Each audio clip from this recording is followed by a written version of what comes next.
Can I get a year? What's going on, you guys? It's your host, Ted Cole, here with Your Voice Media, and we are here at the Harlem Blue Carpet this evening. We're talking some of your favorite stars from the cast, from Jasmine Guy, Grace Byers, Jerry Johnson, and so much more. So keep it locked with me as I give you all the inside scoop and exclusives here at the Blue Carpet for Harlem. What's this? We are seeing you in a whole different world in Harlem. What can fans expect from your character, and what can we expect from this series overall?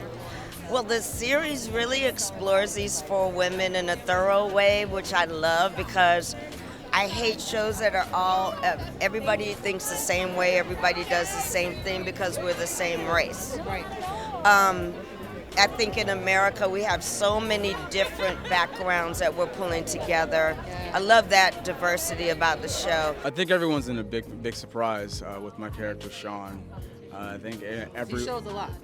yes, I think that every woman deserves to be with a guy that's like Sean. I mean, he's sort of like the bad boy that's kind of into some crazy stuff on camera, but he wears his heart on his sleeve and he falls in love hard with a woman, and I think it's great. And I think it's great to play a role like that.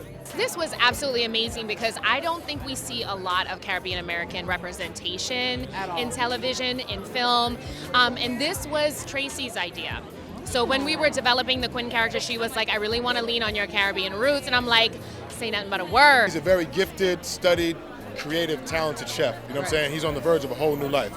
So he's a very detail-oriented, passionate, driven person. And, you know, it kind of gets him caught up because right now it puts him in a conflict between what he's passionate about in terms of his work and in terms of his love life. And when you're introduced, he's in the conflict between both.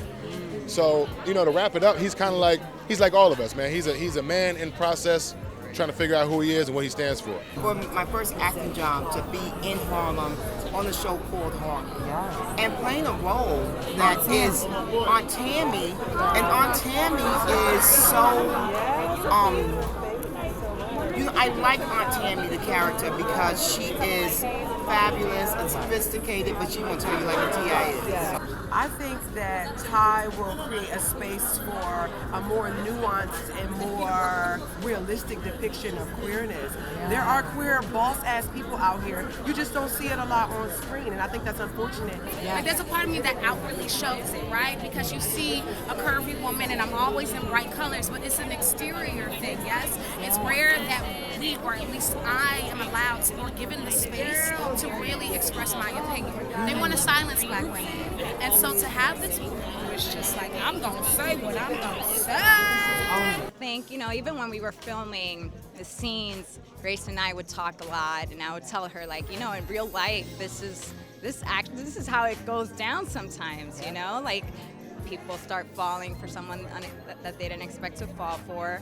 And I think, you know, what I definitely wanted, and what I love, is that when you meet Isabella, that's not the first thing you find out about her. No. Her sexual identity has nothing to do with the powerhouse she is as a young politician, right? And so I wanted to just, like, I think that they started off with a friendship, right? It was a genuine friendship, and then it can develop into something more. And I think that's how I want on TV to be portrayed that way, you know, that, like, we're not out here to be vultures.